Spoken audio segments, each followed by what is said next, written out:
প্রিয় সাংবাদিক ভাইয়েরা, 1972 সালে সংবিধান থেকে আমাদের সে তৎকালীন এমএন লারমা সাহেব সংসদ থেকে ওয়াকআপ নিয়ে চলে যায়।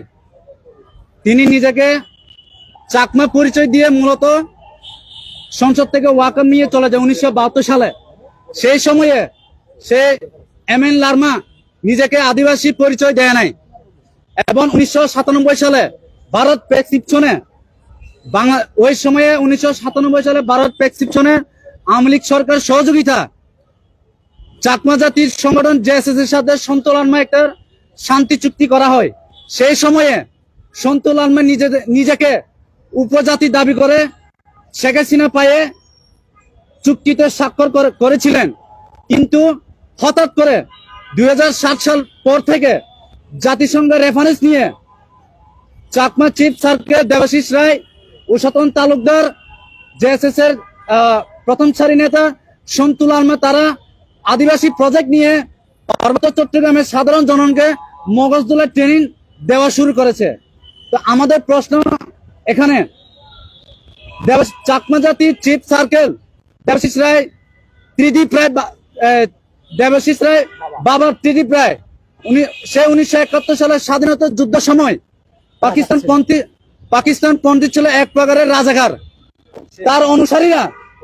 তার অনুসারীরা এখনো পার্বত্য চট্টগ্রামে বাংলাদেশ বিরুদ্ধে নানা ষড়যন্ত্র করে যাচ্ছে এবং তার অনুসারে বিভিন্ন সরকারি মন্ত্রণালয়ে চাকরি করছে। তার অনুসারী ত্রিদীপ রায় অনুসারী স্বাধীনতা 55 বছর পার হয়ে গেলেও সেই ত্রিদীপ রায় অনুসারীরা তাদের ছেলে মেয়ে ঢাকা বিশ্ববিদ্যালয় থেকে শুরু করে বাংলাদেশের বিভিন্ন কলেজ বিশ্ববিদ্যালয়ে পড়াশোনা করছে। তারা এই রাষ্ট্রদ্রোহীর একটা শব্দ আদিবাসী শব্দকে তারা বিভিন্ন ভাবে প্রমোট করছে বিভিন্ন এনজিও সংস্থার মাধ্যমে। তো আমরা একটা স্পষ্ট করে বলতে চাই, আমরা পার্বত্য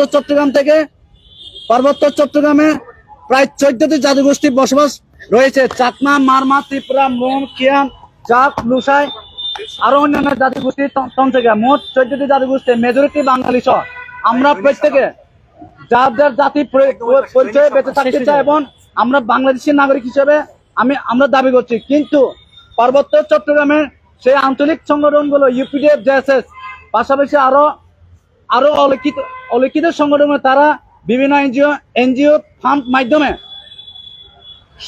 কোটি কোটি টাকা নিয়ে আদিবাসী শব্দ প্রচার করে যাচ্ছে। তো সেই ক্ষেত্রে ঢাকা বিশ্ববিদ্যালয়ে যারা ডাকসু নির্বাচনে পার্বত্য চট্টগ্রাম থেকে অংশগ্রহণ নিচ্ছে, এই চাকমা ছেলে মেয়ে কিছু কতিপয় ছাত্ররা তারা আদিবাসী শব্দ বলে প্রচার চালিয়ে যাচ্ছে। আমরা তীব্র নিন্দা জানাচ্ছি এবং দাবি প্রশাসনকে আমরা আহ্বান জানাচ্ছি যাতে করে যারা আদিবাসী শব্দ নিয়ে প্রচারণা চালিয়ে যাচ্ছে তাদের ছাত্রত্ব যারা বাতিল করে, আমি এই উদাত্ত আহ্বান জানাচ্ছি ঢাকা বিশ্ববিদ্যালয় প্রশাসনকে।